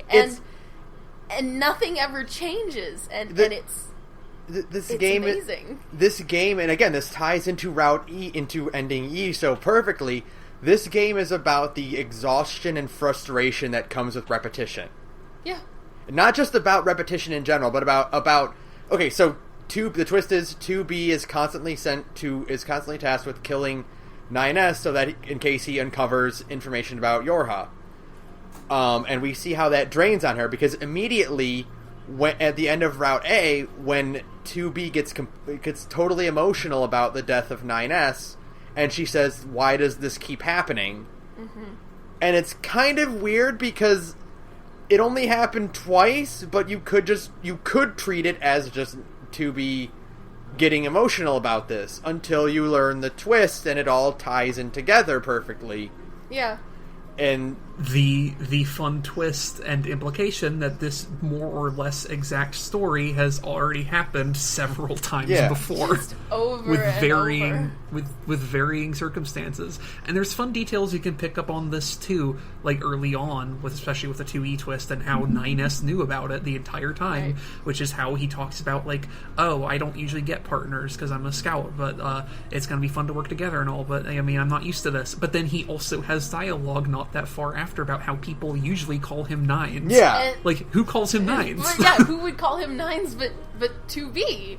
And the part, like, okay, the part when A2 finally kills 2B and basically frees her from the loop is, like, the one time she, like, legitimately smiles and calls him 9S, or calls him Nines without any hesitation, because it's like, oh, I'm free from this loop of having to kill the person who I care about the most, so I can just talk to you and smile at you the way I've always wanted to, and, like, that's amazing! It's amazing. Yeah. It's cool how it's not just, like, it's not just about the horror of the repetition and, like, the doing things that you know are doomed to fail, and, like, the trying to find these moments of, like, of niceness in the moments that in the situations that you know are doomed to end poorly, but also, like, the sorrow when, even though it's a bad situation, you're released from it and you are forced to change because it's the only thing you ever knew. Yeah. And now you have to grow from it. Or completely self-destruct in the way that 9S did. Yeah, in the way that 9S completely breaks down. And I mentioned in the notes here that not all character development is positive, and that's clear with 9S, who goes from being the jokey joke fun comic relief character to being the most uncaring, cold-hearted person, even more so than A2, like, by the end of it. He wants the world to end because his world has ended, essentially. Yeah. And that's the fun thing with Route C and D, is that it's not just, like, I've mentioned this to Sarah before, but, like, for me, like, the actual ending before you get C or D or E is this moment in the story where you are with Pascal and a bunch of kids from the village which is destroyed, and you're trying to save them from the machine network, which has gone rampant. And no matter how you do, at the end of it, you find out that the baby robots have all killed themselves because they have fear. And Pascal now has nothing to live for. And basically you're given two options. Either you kill Pascal and put them out of their misery, or you completely erase all their memories so that they can move on with their robotic life.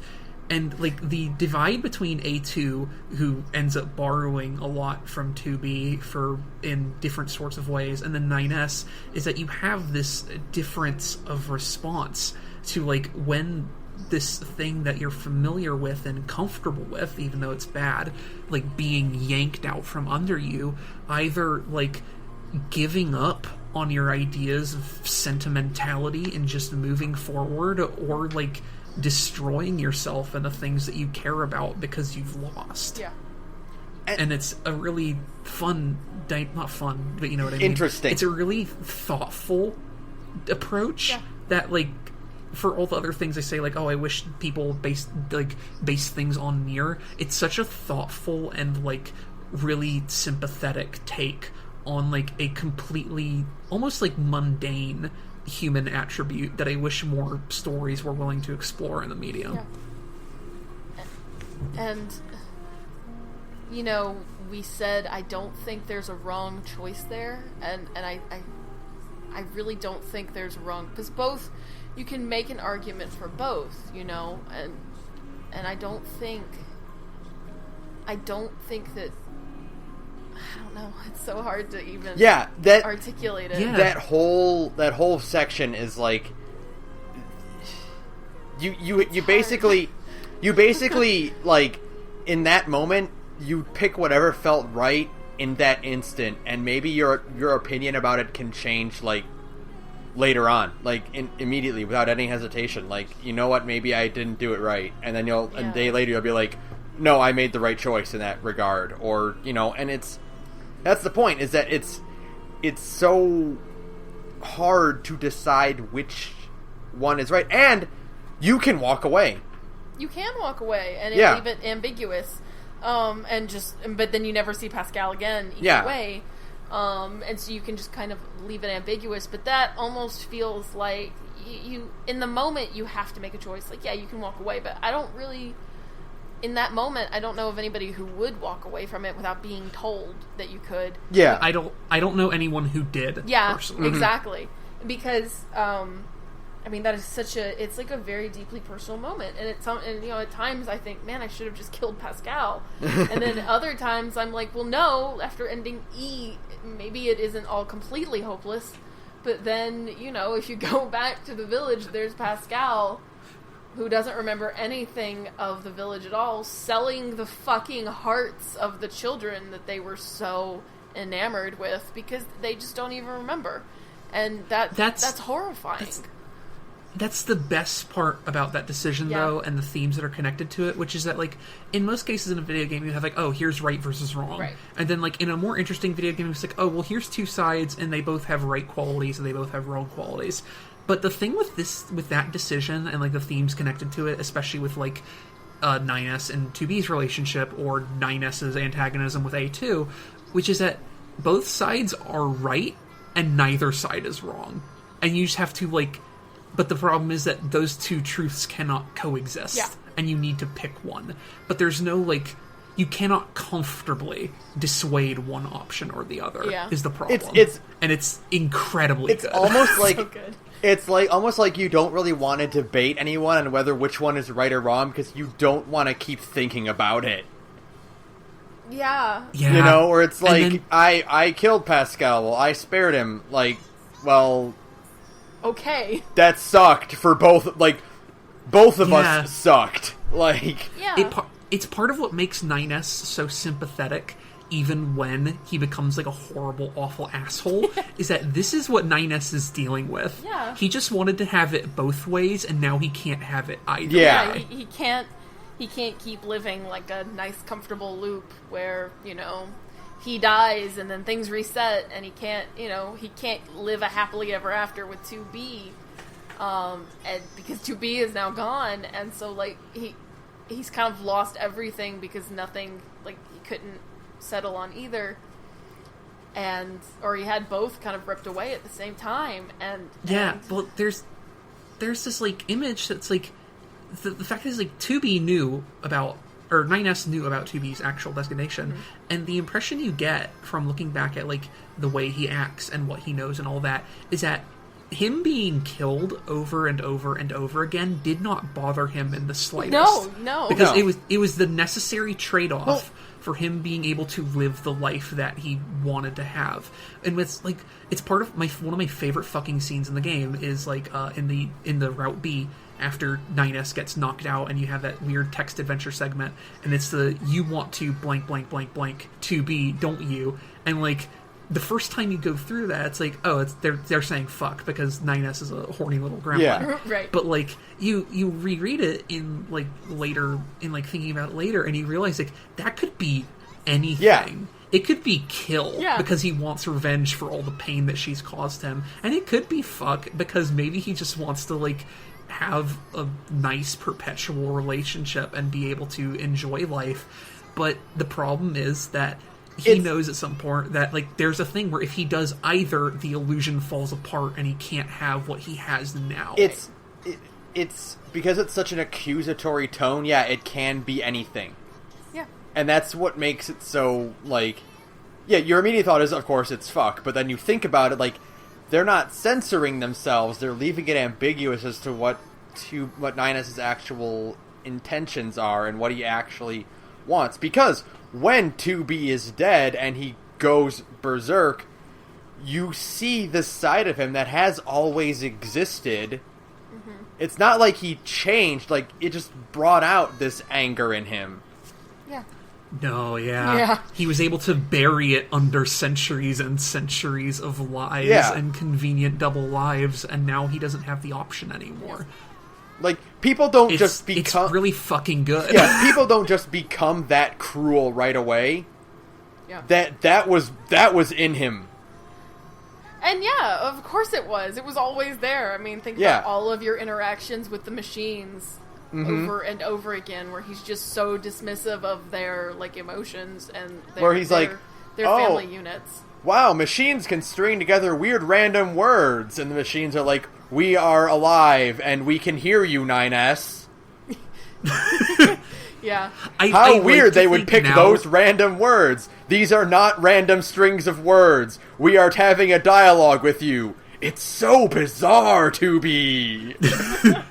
I like to think that he was completely in the know and basically did that as a way to, like, insult 2B's morals and or intelligence. Right. And... like, because he knew about being killed because of what he could possibly find out, and I think there's a point to which he's like, yeah, the machines are sapient creatures, but also, like, fuck you. Right. Like, you put me through so much shit, so I'm just gonna make things more miserable for you. It's like, no matter how much he loves 2B, which he very clearly does, like, there's going to be a part of him that resents the lie. Yeah. Uh-huh. Yeah. Yeah, so... And fuck. It's so good, and I mean, so much of it really is. I mean, like, yeah, like, if I had, like, a single complaint about the plot is that I wish there was a little bit more of A2. But, I don't know. Okay, so... I actually kind of respect the intent of A2, which is, like, it's the opportunity for 9S to move on in a weird way. Right. Like, if you want to frame this in terms of a relationship, it's the idea of, like, fuck, you just got out of a bad relationship, but here's like, you have the option, if you so choose, to try and pursue this other person and make something new for yourself, but he's just so angry. Yeah, well, he can't even think about it like that. It's like, you can pursue A2, or you can pursue A2. Yeah, exactly, Yeah. pretty much. Yeah. So I do want to talk about, though, is that, like, we talked about a lot of this, like, we never talked exactly about what ending E is and why it is the best and why ending E alone makes this Game of the Year fodder. Yeah, so let's start with some context from the first game, which is that the first game had 4 endings and of, like, progressing different plot changes.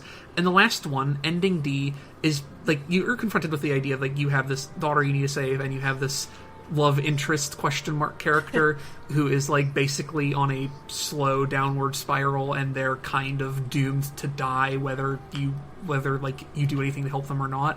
And Ending D in NieR Automata, or not NieR Automata, excuse me, in NieR the original, is that basically you can save everyone, get exactly what you wanted, but you have to sacrifice yourself. Right. And that doesn't mean, like, your life. That means the very concept of you. Yeah. Every part of your identity will be erased, and no one will remember you, to the point where your save data is deleted and you can no longer make save files with that name. Yeah. Yeah. Mm-hmm. And it is like, incredible, because, like, it's kind of like a... like, not to... I don't remember if y'all talked about this on the... no, you didn't, but, actually, no. Sorry, I was about to go on a tangent about Undertale there, but then I remember that Sarah hasn't played it. We're not done with that one. I'm just going to spare Not that. done with it yet. Yeah, I'll leave that. So, I guess y'all on the Gorge have something to look forward to in the future. I don't know. That actually is going to be our next episode, and I'll talk about that at the ending stuff, at the ending credits. Cool. Yeah. Didn't know that. But basically, like, there's this part where... oh my god, I completely lost my train of thought. Oh no. The ending of NieR involves you giving up a save file. Right. Basically, like, there's this part where it's like the game acknowledges that you no longer have a reason to play this game. Mm-hmm. You have done everything. You have gotten what you wanted. Right. And it commits that to finality by completely removing your ability to play the game on that file ever again. Right. And that NieR Automata has something similar. Yeah. It's Ending E. Oh, but it's so good. It's it's really good. And, like, I wanted to mention is that, like, I mentioned earlier that I think the hacking twin stick shooter is very bad, and after playing this game, I still hold that opinion, but I think that is intentional now. Because if you were to be given upgrades for the hacking thing, it would take away the importance of Ending E. Right. Because it's supposed to be difficult. It's supposed to be an insurmountable challenge that you cannot possibly, although some people have, it takes like 2 hours. It's a challenge you cannot possibly beat on your own. And so then the option is given to ask for help. And by the way, if anybody out there is trying to finish NieR Automata, my name is radioinactivity. Please look for my encouraging messages. And so, yeah, and you can, I guess, friend me on PSN. I just revealed that. But yeah, it's so, because, like, everything about, like, ending D is immediately what precedes ending E. And ending D is, like, the bleakest goddamn thing in the universe. Yeah. Everything about ending D is just really, like, sad and incredibly uncomfortable. I mean, the whole point where A2 dies gracefully and 9S dies clawing at the ground and screaming. Yeah, screaming and gasping for breath with a sword stuck through him, and it's just, like, the most undignified possible way to go, and it's horrible. So, like, it's completely emotionally draining. crippling. Yeah, it's hard. It's awful. And then you get this option to, because, you know, like, yeah, of course you want a happy ending. Shut up. Fuck off. Yeah. Of course I want a happy ending. I want this to turn out, I want, maybe not a happy ending, but as happy as a Yoko Taro ending can possibly be. You don't want a happy ending, you want these characters to get another chance? You want them to get what they deserve. Yeah, you want them to have another chance without being, because the problem is that with everything, like, all of these characters' problems, and I think, okay, we have to take a step back to contextualize, like, why ending E exists the way it does, and I'm really sorry because, like, I know we didn't want this to go on too long, but that's okay. So the whole reason that Drakengard and NieR both have, like, cripplingly horrible alternate endings, right? Because every single ending for the NieR, especially for Drakengard, just gets increasingly more awful, is because Yoko Taro is very interested in this idea of protagonists, because, like, this idea in video games of protagonists, you know, you just cut your way through thousands and thousands of people, and, like, what kind of a person is that who is willing to do that and enjoys it, and what does that person deserve at the end of the day? Like Kayam just constantly gets fucked over because he deserves it. He's a terrible person. And you know, NieR is on a downward spiral across the whole game, where it's originally about saving Yona, but at the end of the game, it's not really about saving Yona, is it? It's about... I forget if this is true, but I believe an interview I read, or heard about at least, Yoko Taro explains that his inspiration for NieR, as opposed to Drakengard, is the idea of terrorist attacks, specifically 9/11, and how someone could be motivated to commit those kinds of atrocities. Yeah, and that's exactly what NieR becomes. It's a story about saving your daughter or your sister, but it's not really that, is it? By the end of the game, it's about how much NieR hates Shades and how much he hates this world, and he just wants his revenge on everything, and he kind of becomes a psychopath by the end of the game. And the difference and the reason why ending E is different, and why this optional ending for the game is so, it's a little bit gentler, is because A2, 9S, and 2B all had this kind of forced on them. Like, yeah, they have these fucked up personalities, but they were set up from the beginning. The game tells you they were all set up from the beginning to fail. And so because of that, here is your chance to make things okay. Yeah, the difference between NieR and the three and the letters is that they're victims. Yeah.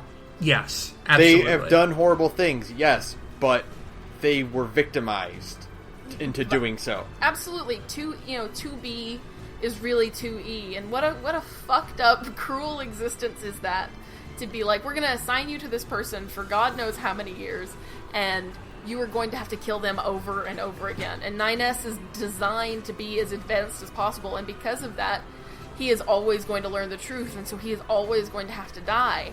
A2 is a prototype, and you find out that the assault on the Pearl Harbor server was meant to destroy them. Like, she was supposed to die then. So all of these characters from the beginning were set up to fail, and they had no choice in the matter, because otherwise they'd be hunted down by, you know, E units themselves.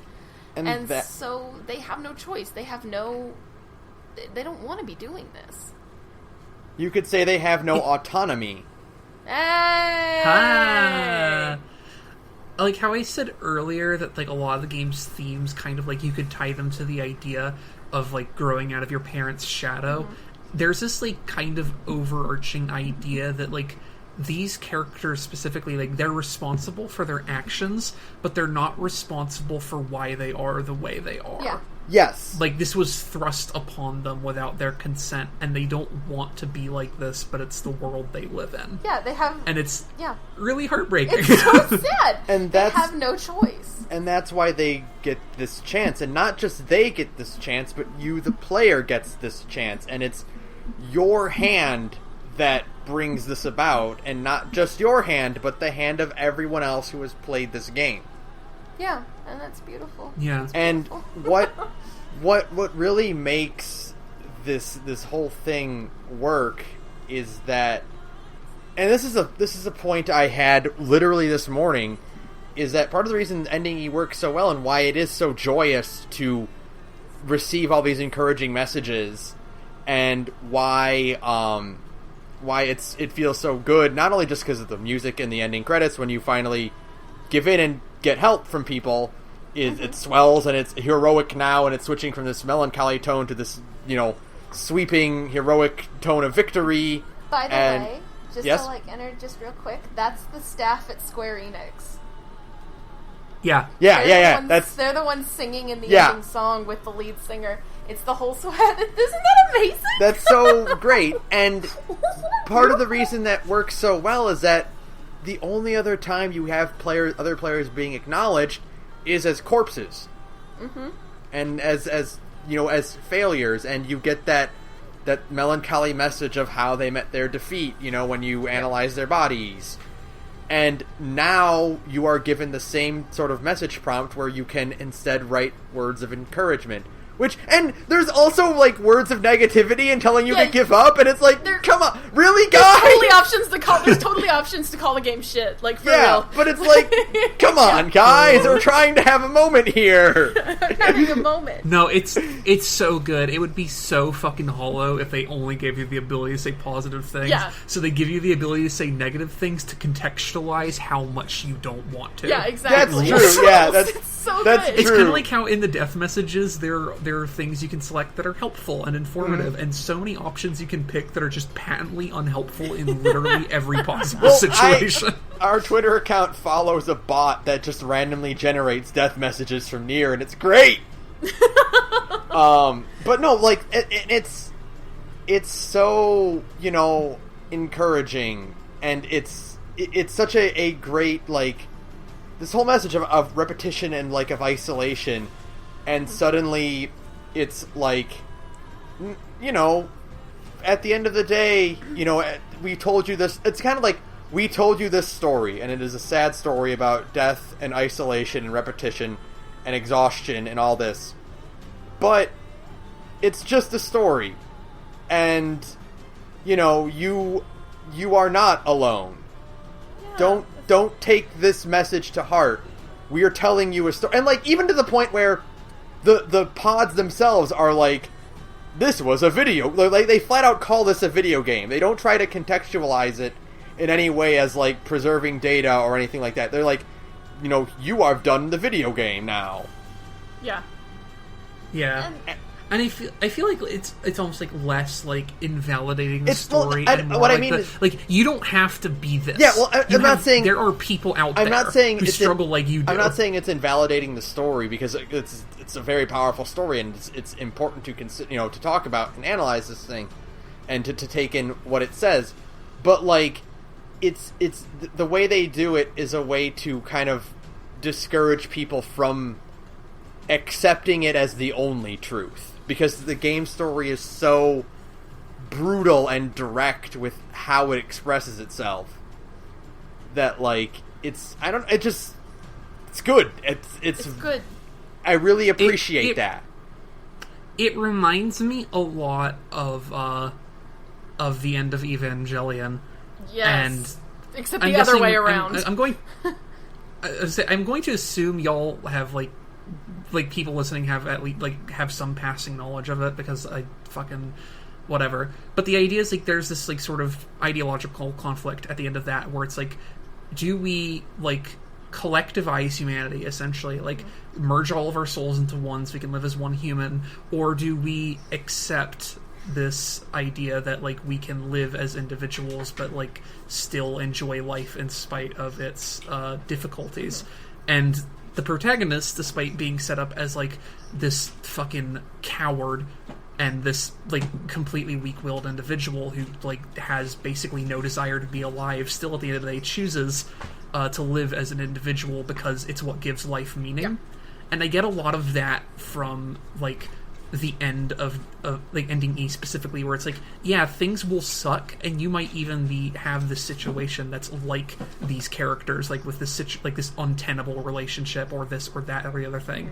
But at the end of the day, there are other people having these experiences like you, and you can count on them to be there for you. Mm-hmm. Yeah, and it's so beautiful, because again, it goes back to this whole idea that, like, that the people responsible for this game, like, adored Yoko Taro so much that it got made. And so it's like it all comes back to that. It all comes back to this idea of, like, you don't have to go through, like, this horrible shitty nightmare alone. And it's like, the thing is that you've gone through Route C and D, and, like, it's kind of an interesting thing, because A and B established that the whole time through A and B you have somebody with you, right?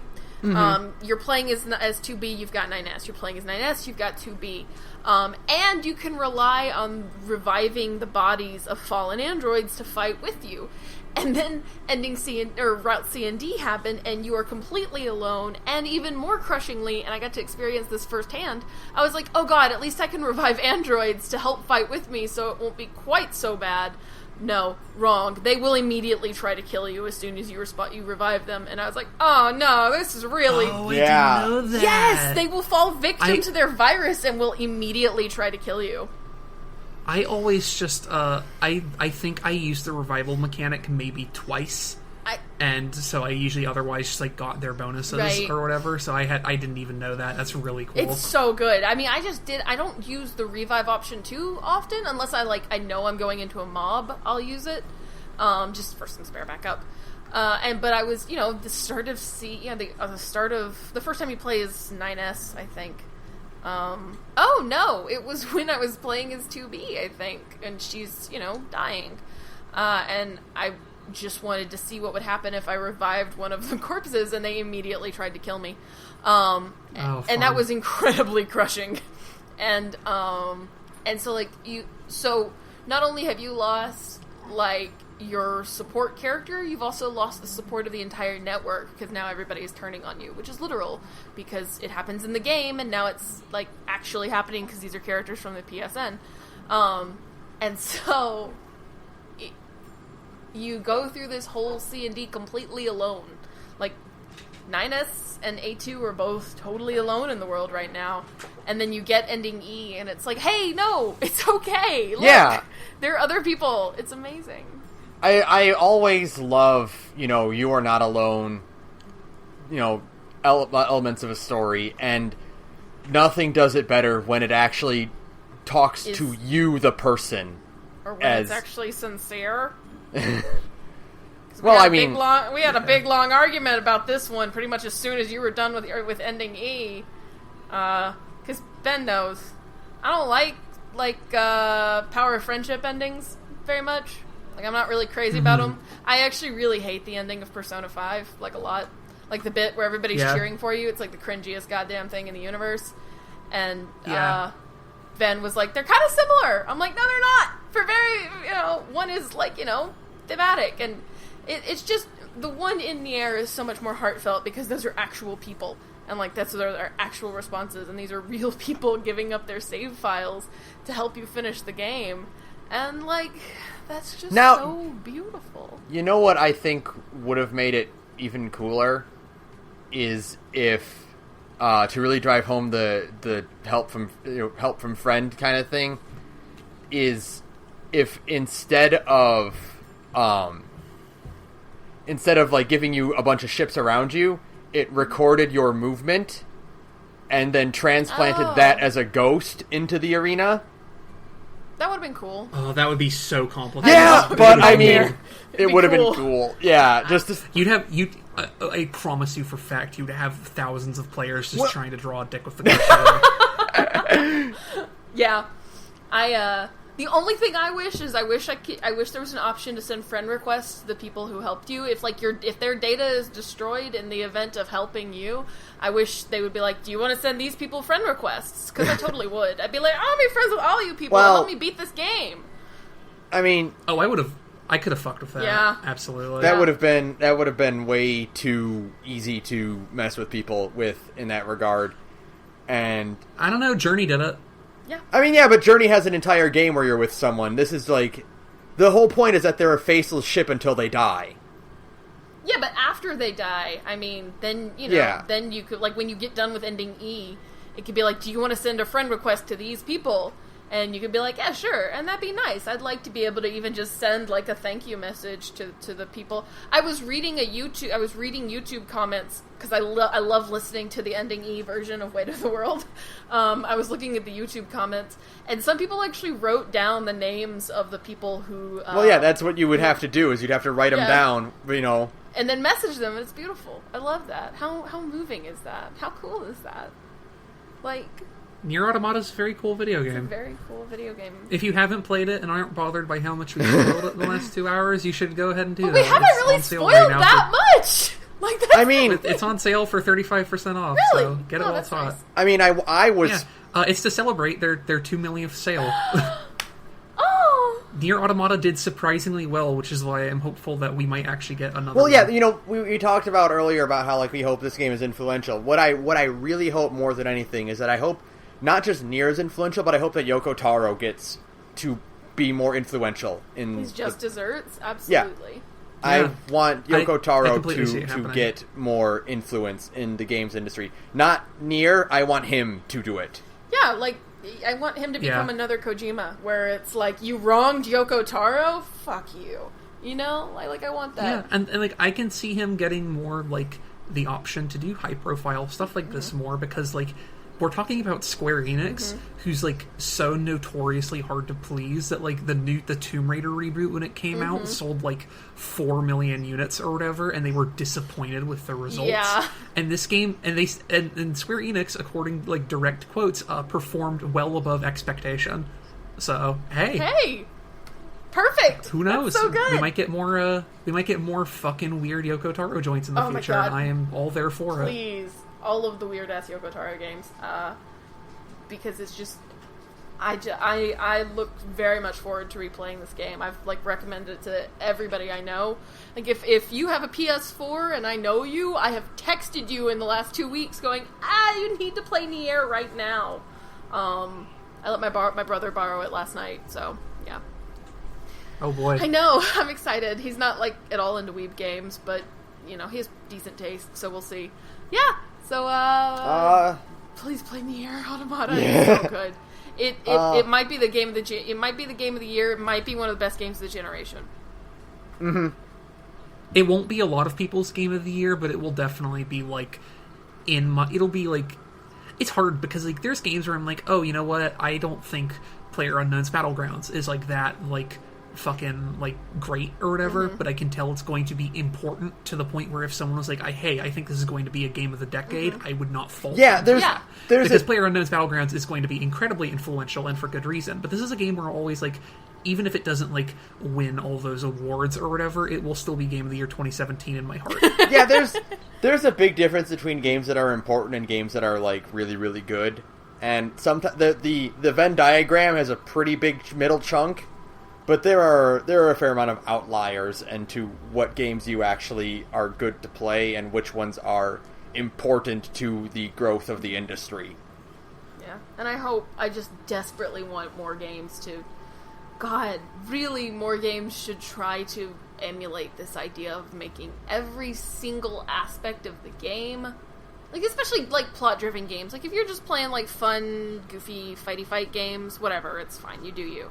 But if you want to even pretend your game has, like, some kind of deep mechanic or story going on, and your gameplay is incongruous with the themes you are trying to get across, you should take a step back and make those two marry each other better, because because it is part of what makes NieR so brilliant, is that every single aspect of this game fits together perfectly. It is expertly assembled, even with its missteps. Just the way it was put together is basically flawless, in my opinion. Yeah, I agree completely. Yeah. Yep. So yeah, that's NieR Automata. Yeah. So I'm not going to. That's going to do it for us for now. I'm not going to list a music credit this time, because I'm going to try to use the NieR Automata soundtrack, and if someone tells me not to do that, I will remove it and replace it, but I don't know who I will replace it with, so I won't say anything right now, and then I will just edit the episode and put it back in. So you can also follow us on Twitter at The Gorge Podcast. You can email us at thegorgepodcast at gmail.com. You'll get it. We also have a Patreon again. Please donate to that. Sarah, Saturn, what is your other podcast about? We do a podcast called Big Gay Nerds, where we play tabletops online and say it into a microphone so y'all can hear it, and it's fun. It's pretty good. You should come check us out. Still doing Monster Hearts, same as last week last episode when I said we were doing Monster Hearts, because we're still doing Monster Hearts. And we're on BGNcast at Twitter. We're on Big Gay Nerds on SoundCloud. We're on Big Gay Nerds on Tumblr. You should come check us out. And you can find me at Hot Robots on Twitter or Tumblr Yes. if you want to be subject to more of my fucking inane bullshit.